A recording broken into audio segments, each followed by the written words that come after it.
Come on Madan.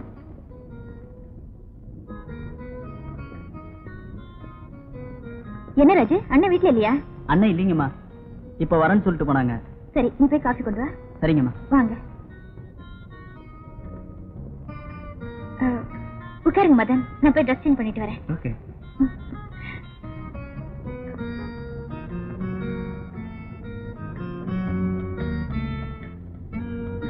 Madan please கொஞ்சம் வாங்களே.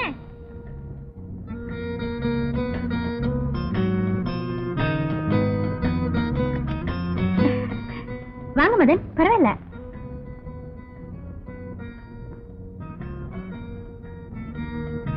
இந்த ஊருக்கு கொஞ்சம் கழிச்சு விடுங்க.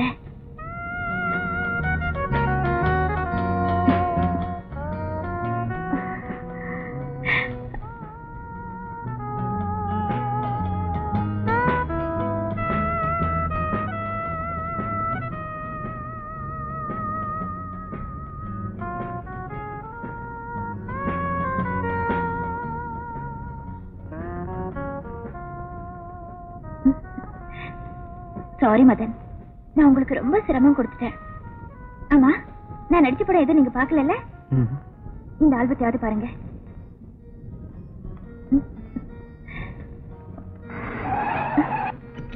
அண்ணா ஸ்டார் போல இருக்கு.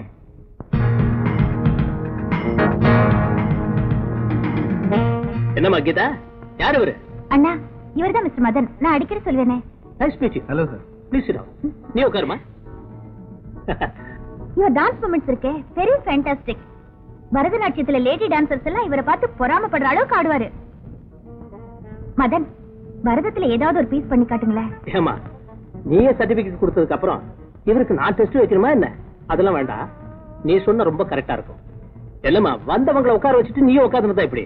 போய் பிரமாதமா 3 காஃபி கொண்டா, உனக்கு சேர்த்து. சரி, நீங்க பேசிட்டு இருங்க, நான் போய் காஃபி கொண்டு வரேன். உங்க பேர் என்ன சொன்னீங்க? மதன். மிஸ்டர் மதன், சினிமாவில சான்ஸ் வாங்குறது அவ்வளவு ஈஸியான காரியம் இல்ல. நானும் இந்த தொழில எவ்வளவு கஷ்டப்பட்டு தான் இந்த நிலைமைக்கு வந்திருக்கேன். என்னை பொறுத்தவரையில கீதாவும் சினிமாவும் என்னோட 2 கண்கள் மாதிரி. கீதாவோட அறிமுகம் உங்களுக்கு கிடைச்சது நீங்க செஞ்ச பாக்கியம்னு தான் சொல்லணும். என் தங்கச்சியை பத்தி பெருமையா சொல்றேன்னு நினைக்காதீங்க.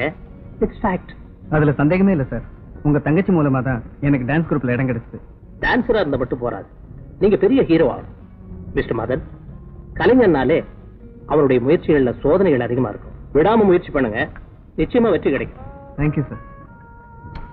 அண்ணா, அதிகமா அட்வைஸ் பண்ணாதீங்க, அப்புறம் அவர் இந்த பக்கமே வரமாட்டாரு. ஏன் சார், நான் உங்களை ரொம்ப அறுத்துட்டணும்? ஐயோ, அப்படிலாம் ஒண்ணு இல்ல. காபி சாப்பிடு.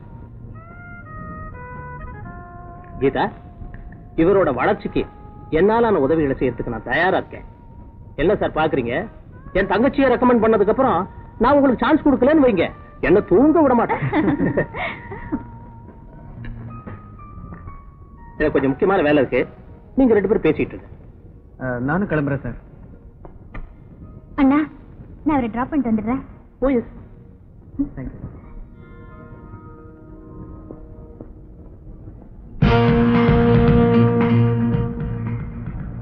ரெண்டு பேருக்கு நல்ல பொருத்தம். பையனுக்கு அந்தஸ்து தான் கொஞ்சம் கம்மி, அதை நாம உருவாக்கிட்டா போச்சு.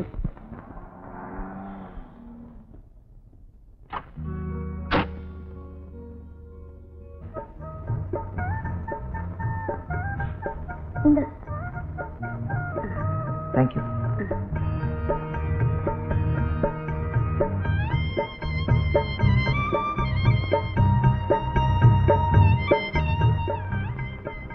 ஏங்க, பாத்ரூம்ல தண்ணி வரல.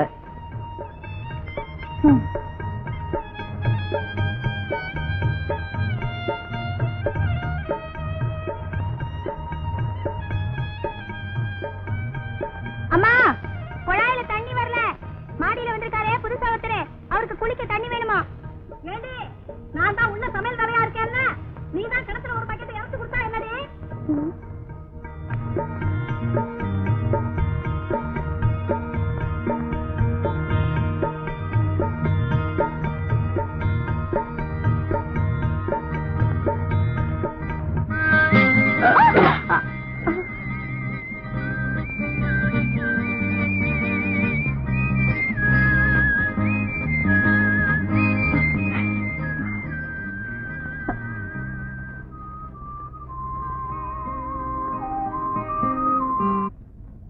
என்ன அவன் கதையை முடிச்சிட்டீங்களா?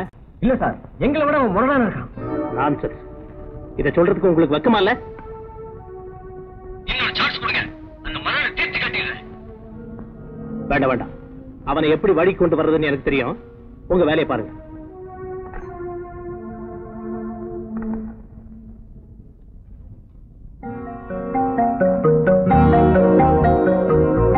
நீங்க போன்ல பேசினதெல்லாம் நான் கேட்டுட்டு தான் இருந்தேன்.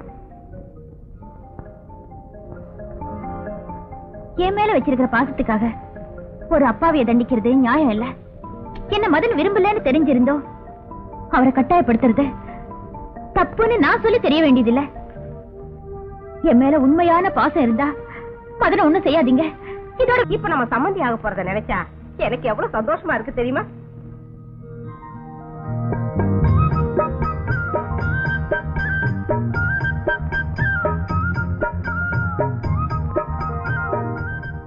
அம்மா, டிபன் ரெடியா? எனக்கு டைம் ஆகுதுமா. அவசரப்படாதடா, இது கொண்டு வரேன். இதுக்குதான் சொல்றேன், காலகாலத்துல உங்களுக்கு ஒரு கால் கட்டு போடணும்னு. ஏண்டா ரகு, உன் கல்யாணத்தை இன்னும் எத்தனை நாளைக்கு தான் தள்ளி போட சொல்றேன்? 2-3 இடத்துல பொண்ணு பார்த்தோம், சரியா படல. நீ என்னடானா படிச்ச பொண்ணுதான் வேணும், படிச்ச பொண்ணுதான் வேணும்னு குதிக்கிற. ஏன்பா, நம்ம வீட்டுக்காரர் பரமசிவம் இருக்காரே, அவர் பொண்ணு ராதாவை பத்தி நீ என்ன நினைக்கிற? எனக்கு என்னவோ அந்த பொண்ணு பிடிச்சிருக்கு. நீ என்னப்பா சொல்ற? அந்த பொண்ணு எனக்கு பிடிச்சிருக்குமா? அப்புறம் என்ன, சீக்கிரமா முடிச்சிருவோம். வாமா ராதா, வா வா. என்னம்மா இங்கேயே நின்னுட்ட? நாங்க பேசுனதெல்லாம் கேட்டுக்கிட்டு தானே இருந்தேன். வெக்கத்தை பாரு. அம்மா முறுக்கச்சி வாங்கிட்டு வர சொன்னாங்க. அப்படியா? முதல்ல டிஃபனை சாப்பிடு, அப்புறமா முறுக்கச்சி தரேன். வாமா. இப்பவே இப்படி வைக்கப்பட்டா அப்புறம் எப்படியோ ஆண்டவனுக்கு தான் வெளி. அவன் பொண்ணுக்கு வெளியில மாப்பிள்ளை தேடுமா? நீ வீட்டுக்குள்ளேயே விஷயத்தை முடிச்சிட்டிய? பரவாயில்லையே, பையன் இன்ஜினியர் தானே? ஆமா அண்ணா, ராதாவுக்கு நல்ல இடத்துல சம்பந்தம் நடக்கணும்னு இருக்கிறப்போ அதை யாரால தடுத்து நிறுத்த முடியும்? இந்த கல்யாணம் சிறப்பா நடக்க உங்க உதவி தேவை. நாளைக்கே தாம்பூலம் மாத்திக்கிறதா இருக்கிறோம். நீங்க கூட இருந்து இந்த கல்யாணத்தை நல்லபடியா நடத்திடுவோம். பிடிச்சாலும் பிடிச்ச புளியகும்பா பிடிச்சப்பா. மாமா மாமோய். டேய் மது, அன்னைக்கிளி வந்திருக்கு பாரு. அன்னைக்கிளியா? என்ன விஷயம்? உங்களுக்கு விஷயமே தெரியாதா? நாளைக்கு ராதா அக்காவுக்கு கல்யாணம் நிச்சயம் பண்ண போறாங்க. மாப்பிள்ளை யார் தெரியுமா? மாடி வீட்டுல இருக்கிற இன்ஜினியர் தான். சித்தப்பா உங்களை கூப்பிடலையா? இதெல்லாம் உங்ககிட்ட யார் சொன்னது? சித்தப்பாவும் அப்பாவும் பேசிட்டு இருந்தாங்க. அப்ப நான் அங்கதான் இருந்தேன். சரி சரி, நான் போறேன் போ. அப்பயே சொன்ன, நீ கேட்டியா? நீ நேசிக்கிற விஷயத்தை தெரிஞ்சாதான்டா ஒரு முடிவுக்கு வருவா. அதை விட்டுட்டு மனசுலயே போட்டு குழப்பிட்டு இருந்தா நீ அவளை நேசிக்கிறேன்னு சொல்லணும், இல்ல ஒரு லெட்டராவது போடணும். இல்ல வாழ்க்கை பூராம இப்படியே நீ ஏங்கிட்டு இருக்க வேண்டியதான்.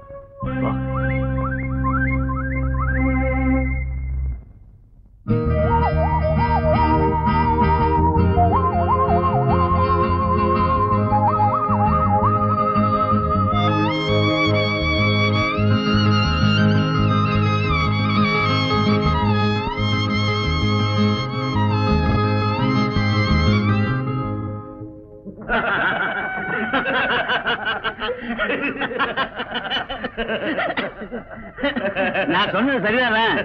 சரி, விஷயத்துக்கு வருவோம். லட்சுமி, பொண்ணை கூட்டிட்டு வாமா. கூட்டிட்டு வரேன். நல்லா பாத்துக்கப்பா.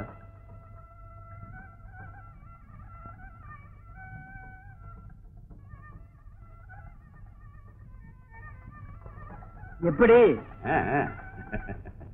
பொண்ணை உள்ள கூட்டிட்டு போமா. மற்ற விஷயங்கள பேசலாமே. பேசுவோம். எங்களுக்கு இருக்கிறது ஒரே ஒரு பொண்ணு. அவளுக்கு நாங்க செய்ய வேண்டிய சீர்வரிசைய எங்களால முடிஞ்ச வரையில நல்லபடியா செய்யறோம். மாப்பிள்ளை இன்ஜினியரிங் படிச்சிருக்கான், கை நிறைய சம்பாதிக்கிறான், பெரிய இடங்கள்லாம் வந்துச்சு. இருந்தாலும் என் தங்கச்சிக்கு உங்க குடும்பத்தில் தான் சம்பந்தம் பண்ணணும்னு ஒரு ஆசை. அதனால ஒரு 40 பவுன் நகையும் 50,000 ரூபாய் ரொக்கமும் ஒரு ஸ்கூட்டர். ஏன்னா பையன் இன்ஜினியரிங் படிச்சிருக்கான், அவன் கௌரவ குறைவா நீங்க செய்ய மாட்டீங்கன்னு எனக்கு தெரியும். வரதட்சணை வாங்குறதும் கொடுக்கறதும் சட்டப்படி குற்றம். எத்தனையோ அறிஞர்கள் இந்த கொடுமையை எதிர்த்து போராடி இருக்காங்க. ஆனாலும் இந்த வரதட்சணை வாங்குறத இன்னும் நம்ம நாட்டுல இருந்து ஒழிக்க முடியலையே. இப்ப கூட எத்தனையோ இளம் பெண்களோட வாழ்க்கை இந்த கொடுமையை தாங்க முடியாம பாலைவனமா மாறிக்கிட்டு இருக்க. ராதா, சீமா அப்படி எல்லாம் பேசுற. What happened you? ஒண்ணும் இல்ல மேடம். ஓ, உன்னை பொண்ணு பார்க்க வந்த மாப்பிள்ள வரதட்சணை கேட்டாரா? அவர் கேட்கல. அவருக்கு என்ன பிடிச்சிருக்கு, எனக்கும் அவரை பிடிச்சிருக்கு. ஆனா அவங்க சொந்தக்காரங்க வரதட்சணை கேட்டாங்க. எங்களுக்கு கொடுக்க வசதி இல்ல, அதனால போயிட்டாங்க. ஆனா அந்த மனுஷன் சொந்தக்காரங்களை எதிர்த்து ஒரு வார்த்தை கூட பேசல. அப்படியா? ரொம்ப நல்லதா போச்சு.